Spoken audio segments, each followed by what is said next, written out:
Orang kepercayaan buka-bukaan rahasia Shin Tae-yong. Meski sudah tidak jadi pelatih timnas Indonesia, diam-diam STY ternyata masih menyimpan hal-hal penting yang membuat kita tercengang tentang Indonesia. Apakah hal penting tersebut? Alhamdulillah, kabar bahagia.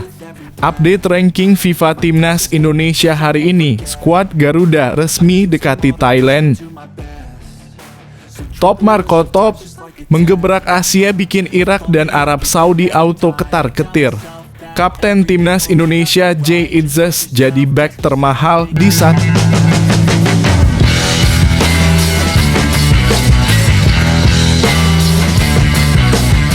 Sebelum kita lanjut ke berita terlengkapnya, alangkah mulianya bagi kalian untuk tekan tombol like, dan yang belum subscribe, tolong subscribe channel ini. Orang kepercayaan buka-bukaan rahasia Shin Tae-yong. Meski sudah tidak jadi pelatih timnas Indonesia, diam-diam STY ternyata masih menyimpan hal-hal penting yang membuat kita tercengang tentang Indonesia. Apakah hal penting tersebut? Sudah bukan bagian dari timnas Indonesia.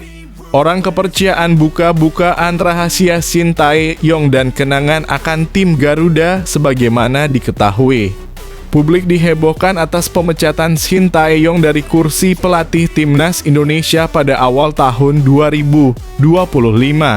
Setelah bekerja sama kurang lebih 5 tahun, PSSI memutus kerjasama dengan pelatih asal Korea Selatan itu setelah gagal melangkah lebih jauh di Piala AFF 2024. Salah satu alasan diduga PSSI memecat Shin Tae-yong adalah dinamika ruang ganti. Kalau saya lihat, memang dinamika ini cukup kompleks. Kalau saja waktu itu kita mengambil keputusan yang tergesa-gesa, mungkin kurang baik juga, ujar Erick Thohir saat konferensi pers. Menurut Ketua Umum PSSI, Erick Thohir, pertimbangan untuk berhenti kerjasama dengan Shin Tae-yong itu sudah muncul sejak pertandingan Indonesia versus Cina. Saat itu skuad Garuda takluk 1-2 dari tuan rumah Cina pada pertandingan yang berlangsung di Qingdao 15 Oktober 2024. Tapi ini sudah dirasakan sejak pertandingan, bahkan mungkin sebelum Indonesia lawan Cina, tetapi waktunya terlalu mepet, ujarnya. Makanya saya ceritakan sebelum pertandingan di Cina itu sudah terjadi dinamika yang cukup tinggi, sambungnya. PSSI pun bergerak cepat dengan mencari pengganti Shin Tae-yong. Patrick Kluivert ditunjuk sebagai suksesor STY untuk melanjutkan perjuangan timnas Indonesia di kualifikasi Piala Dunia 2026 zona Asia. Setelah dipecat, Shin Tae-yong kini menjadi pelatih Ulsan HD dan berhasil mengantarkan klub yang diasuhnya itu meraih kemenangan dalam laga debutnya.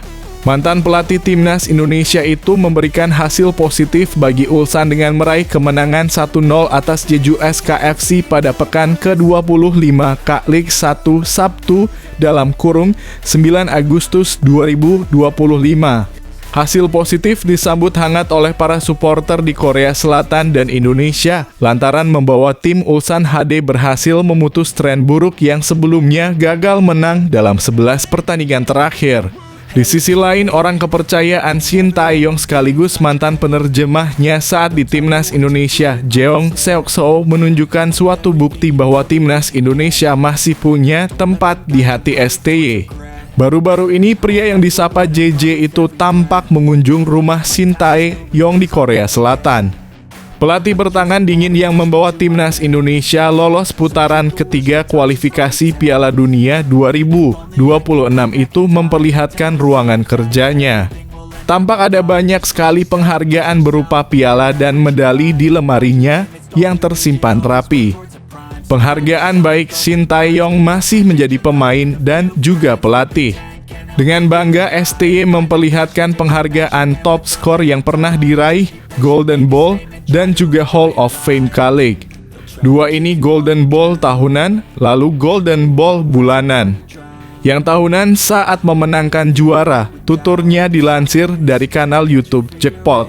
Shin Tae-yong juga menyebut bahwa dirinya mendapat Golden Boot yang terbuat dari 200 don atau 750 gram emas. Sekarang ada di Branches Bank, nggak mungkin taruh di sini nanti rusak, ucapnya. Kemudian JJ bertanya apakah ada barang yang dibawa dari Indonesia. STY pun memperlihatkan cindera mata yang diberikan oleh supporter timnas Indonesia yang disebut Ultra Garuda Indonesia 1945. Tertulis Proud of You Shin Tae-yong #STAYSTY. Tak sampai di situ, pelatih berusia 54 tahun itu juga memperlihatkan piala penghargaan yang didapatnya dari beberapa stasiun televisi swasta, di antaranya sebagai pelatih favorit 2023, Sportsman of the Year, pelatih terpopuler dan pelatih terbaik. Shin Tae-yong juga mengaku bahwa dirinya memegang rekor Best 11 terbanyak sepanjang berkarier di K-League 1.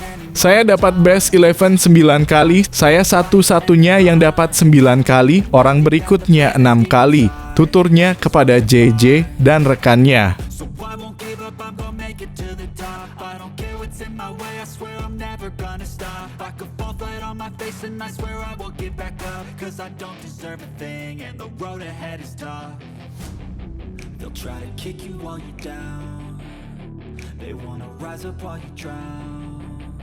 They wanna fill your head with doubt. They're silently scared that you'll figure it out. Alhamdulillah, kabar bahagia. Update ranking FIFA Timnas Indonesia hari ini. Skuad Garuda resmi dekati Thailand. Update ranking FIFA Timnas Indonesia hari ini, Senin, (11 Agustus 2025, resmi dirilis. Timnas Indonesia memang masih tertahan di peringkat 118 dunia dengan 1154,55 angka.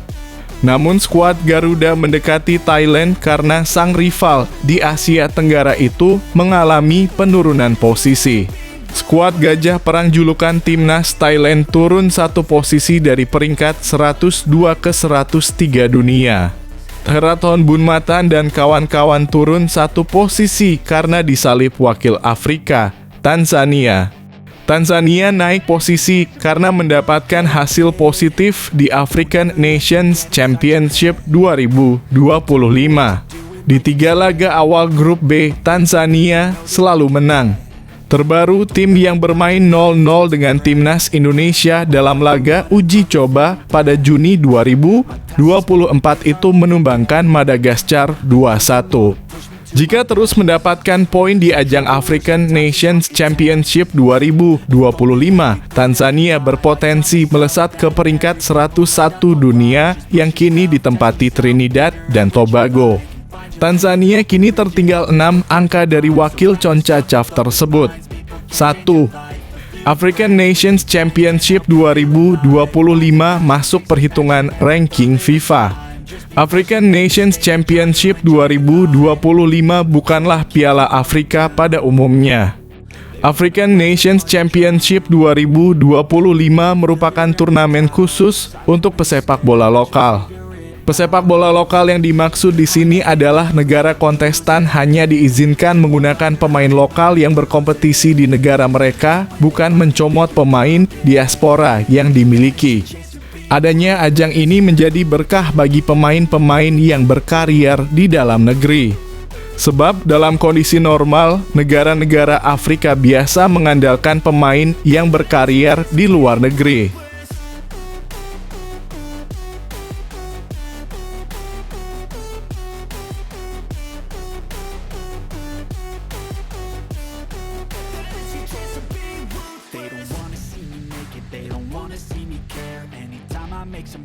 I can see that they compare. I think everyone's against me. Maybe something in the air. Am I paranoid? I swear a void is forming and they're scared. I walk a straight path. Not many can say that. I like to play fast. Cross me and there's payback. You better pray that I don't see your face at any place that I go. I know you hate that. I've been doing fine. I'm always Top Marco Top menggebrak Asia bikin Irak dan Arab Saudi auto ketar-ketir. Kapten Timnas Indonesia Jay Itzes jadi bek termahal di Sassuolo. Kapten Timnas Indonesia Jay Itzes resmi direkrut oleh klub Serie A 2025 hingga 2026 Sassuolo. Sassuolo mengumumkan kedatangan Jay Itzes pada Sabtu dalam kurung 9 Agustus 2025. Kepastian tersebut diumumkan langsung oleh Sassuolo melalui akun Instagram resmi klub.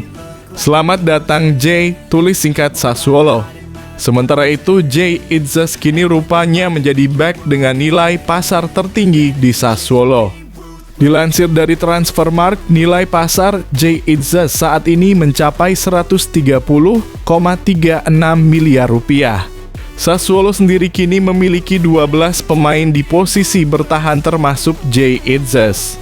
Perlu diketahui pemain bertahan yang dimaksud meliputi bek sayap kanan hingga bek sayap kiri. Dari 12 bek, Jay Itzes memiliki nilai pasar paling tinggi. Tercatat hanya ada satu bek yang memiliki nilai pasar lebih dari 100 miliar rupiah.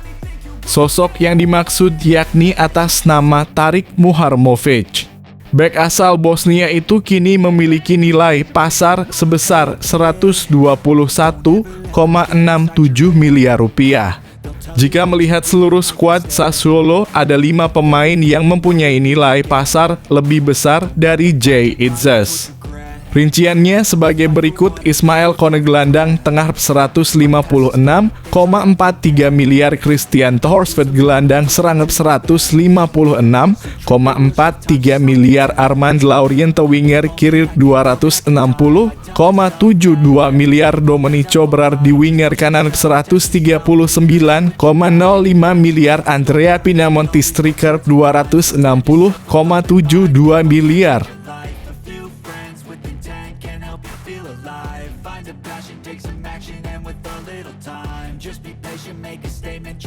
Enjoy your life. They'll try to kick you while you're down.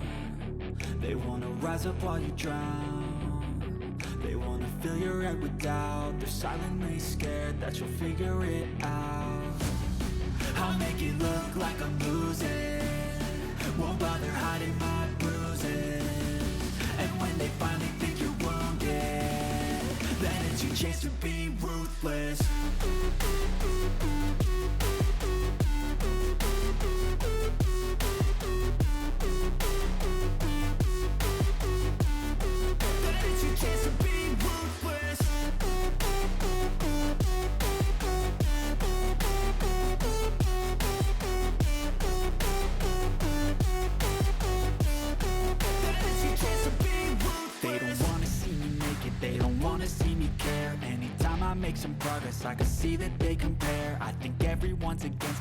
Mengapa Manchester United harus segera datangkan Cole Palmer dari Chelsea?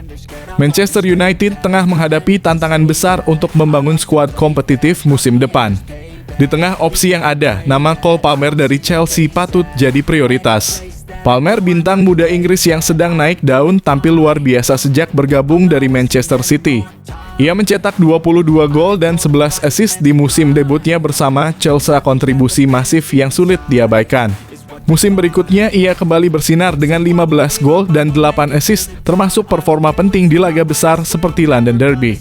Secara statistik, Palmer berada di jajaran teratas Premier League dalam hal kreasi peluang. Di level internasional, ia menjadi kunci keberhasilan Inggris di Euro 2024 dan mencetak 2 gol di final Piala Dunia antar klub 2025. Fleksibilitas posisi, kreativitas tinggi, dan mental kuat di laga besar menjadikannya sosok ideal untuk mengisi lini serang United. Di tengah ketidakpastian di Chelsea, mungkinkah Palmer membuka diri untuk pindah? Bagaimana menurut Anda, apakah Cole Palmer layak jadi target utama Manchester United musim ini? Tulis pendapatmu di kolom komentar.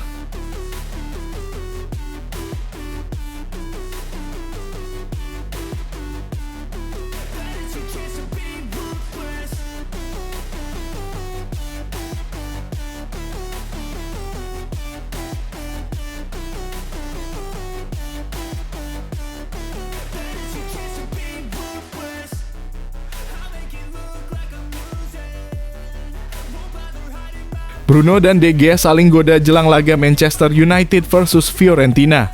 Jelang laga pramusim antara Manchester United dan Fiorentina di Old Trafford Sabtu (10/8), Bruno Fernandes dan David De Gea saling berkirim pesan dengan nada akrab dan penuh candaan. Dalam video yang dirilis klub, Bruno menyapa mantan rekan setimnya dengan ucapan lucu, "Saya harap saya bisa cetak gol ke gawangmu." Tak lama, De Gea membalas dengan gaya tak kalah santai, "Bruno, kamu tahu kamu nggak bisa cetak gol ke gawangku. Kalaupun iya, itu karena saya membiarkanmu, biar fans tetap nyanyikan namamu," ucapnya sambil tertawa. Ia juga menambahkan sampai jumpa di Old Trafford. Pertandingan ini akan menjadi momen spesial bagi De Gea, yang pertama kalinya kembali ke Old Trafford sejak hengkang pada 2023. Selama 12 tahun berseragam United, ia tampil 545 kali dan jadi salah satu legenda klub. Sebelum kick-off, Bruno akan menyerahkan penghargaan khusus sebagai bentuk penghormatan untuk De Gea. Laga ini juga diprediksi jadi ajang emosional bagi fans. Lebih dari 60.000 tiket telah terjual. Bagaimana pendapatmu soal reuni hangat ini? Apakah kamu rindu De Gea di bawah Mister Setan Merah? Tulis komentarmu.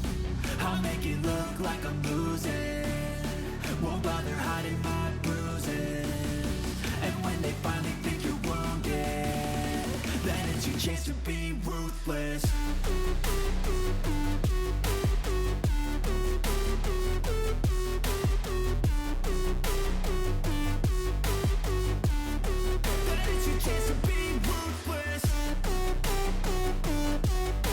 Transfer kiper kelas dunia. Segini harga yang harus dibayar Manchester United untuk Gaet Donnarumma dari PSG. Manchester United kembali membuat gebrakan di bursa transfer musim panas 2025. Setelah fokus mendatangkan pemain depan seperti Matheus Cunha, Bryan Mbeumo, dan Benjamin Sesko, kini perhatian beralih ke sektor penjaga gawang. Nama Gianluigi Donnarumma dari PSG muncul sebagai target utama. Meski awalnya terasa sulit, peluang United untuk merekrut kiper timnas Italia itu kini terbuka lebar. PSG dikabarkan siap melepas Donnarumma dengan banderol 27 juta pounds atau sekitar 590 miliar rupiah. Keputusan ini diambil setelah negosiasi kontrak antara kedua pihak menemui jalan buntu. Donnarumma bergabung dengan PSG pada musim panas 2021 secara gratis usai kontraknya dengan AC Milan habis. Kini 3 tahun berselang, PSG siap melepasnya dan tengah bersiap merekrut Lucas Chevalier dari Lille sebagai pengganti. Apakah Donnarumma sosok yang tepat untuk menggantikan Onana di bawah Mister United? Apakah harga 27 juta pound sepadan untuk kualitasnya? Yuk, tulis pendapatmu di kolom komentar.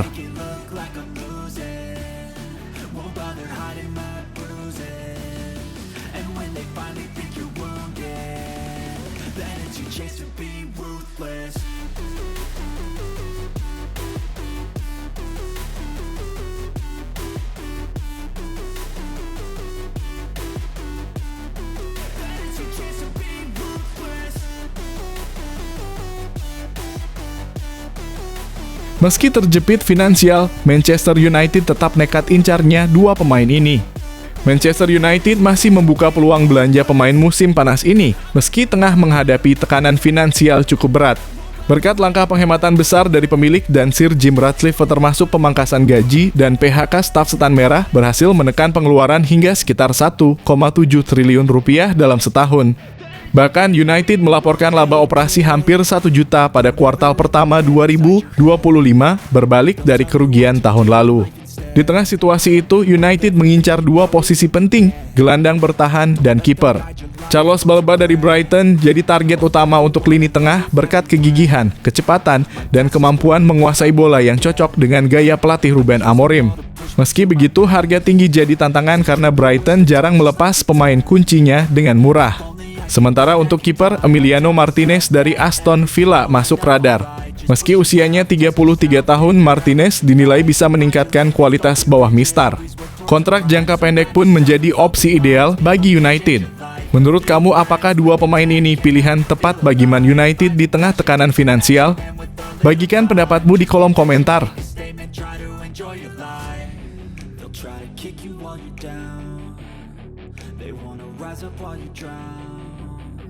They wanna fill your head with doubt. They're silently scared that you'll figure it out. I'll make it look like I'm losing, won't bother hiding my bruises. And when they finally think you're wounded, then it's your chance to be ruthless. Manchester United bakal membaik, tapi diprediksi finish di luar 4 besar Liga Inggris 2025 per 2026. Ayo buktikan Amorim. Musim lalu adalah mimpi buruk bagi Manchester United. Finish di peringkat ke-15 Premier League, Setan Merah terpaksa melakukan perombakan besar. Ruben Amorim pun dipercaya menata ulang skuad dengan suntikan nama-nama baru seperti Bryan Mbeumo dan Matheus Cunha. Meski transfer ini menunjukkan ambisi bangkit, mantan gelandang Liverpool, Joe Cole justru memberikan prediksi yang mengejutkan. Dalam acara di TNT Sports, ia menyebut bahwa Manchester United memang akan tampil lebih baik dibanding musim lalu, namun tetap belum cukup kuat untuk kembali ke papan atas. Menurut Cole, MU hanya akan mampu finish di posisi ke-9 klasemen akhir Premier League musim 2025 per 2026. Ia menilai Ruben Amorim masih membutuhkan waktu dan tambahan kekuatan untuk bersaing dengan tim elite lainnya. Dalam prediksinya, Cole juga menyebut Liverpool sebagai kandidat kuat juara, disusul Manchester City di posisi kedua, Chelsea di peringkat ketiga, dan Arsenal yang turun ke posisi keempat. Lalu, bagaimana menurut kalian? Apakah prediksi Joe Cole masuk akal?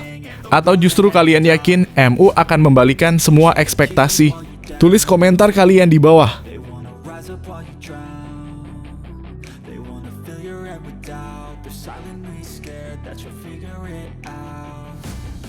I'll make it look like I'm losing, won't bother hiding my bruises. And when they finally think you're wounded, then it's your chance to be ruthless.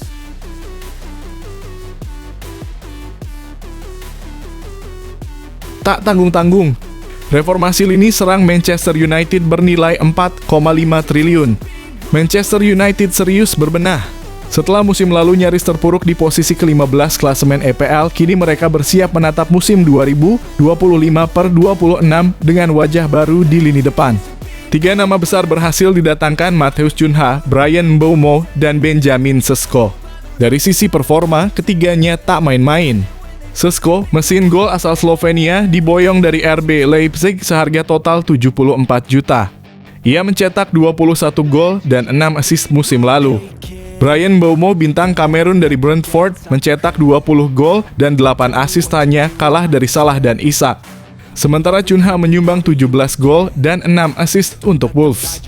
Total investasi lini depan ini 207,5 juta atau sekitar 4,5 triliun rupiah. Angka yang mencerminkan ambisi besar Setan Merah untuk bangkit dari keterpurukan musim lalu, meski sempat lolos ke final Europa League sebelum dikalahkan Tottenham. Dengan amunisi baru ini, mampukah Manchester United kembali bersaing di papan atas Liga Inggris? Atau justru tekanan dari label harga mahal akan menjadi bumerang? Bagaimana menurut kalian? Apakah strategi transfer MU kali ini sudah tepat? Tulis pendapatmu di kolom komentar. Feel alive, find a passion, take some action, and with a little time, just be patient, make a statement, try to enjoy your life. They'll try to kick you while you're down, they wanna rise up while you drown, they wanna fill your head with doubt, they're silently scared that you'll figure it out. I'll make it look like I'm losing, won't bother hiding my bruises. And when they finally think you're wounded, then it's your chance to be. Legenda Chelsea desak The Blues bajak transfer Setan Merah senilai 826 miliar. Chelsea mendapat dorongan kuat untuk merekrut Emiliano Martinez dari Aston Villa di tengah rumor sang kiper akan bergabung ke Manchester United. Adalah legenda Prancis sekaligus ex-pemain The Blues, Emmanuel Petit, yang mendesak mantan klubnya agar segera bergerak cepat mengamankan kiper timnas Argentina itu. Musim lalu Robert Sanchez jadi pilihan utama Chelsea, namun performanya kerap menuai kritik karena blunder. Pelatih baru Enzo Maresca pun dikabarkan mempertimbangkan opsi untuk mencari kiper baru, dan nama Martinez mencuat sebagai kandidat utama. Sejak bergabung dengan Aston Villa, Martinez tampil solid dan menjadi pilar penting, bahkan membawa Argentina menjuarai Piala Dunia 2022. Ia juga berkontribusi besar dalam keberhasilan Villa lolos ke Liga Champions. Namun, momen emosionalnya setelah laga kandang terakhir musim lalu memicu spekulasi kepindahan. MU disebut sebagai peminat utama, tapi Petit yakin Chelsea tak boleh diam. Martinez akan jadi inspirasi di ruang ganti. Ia tahu cara menang, punya mental juara, dan cocok dengan gaya bermain Chelsea, kata Petit. Menurut Anda, siapa yang lebih membutuhkan Emiliano Martinez, Chelsea atau Manchester United? Bagikan pendapatmu di kolom komentar. They wanna rise up while you drown.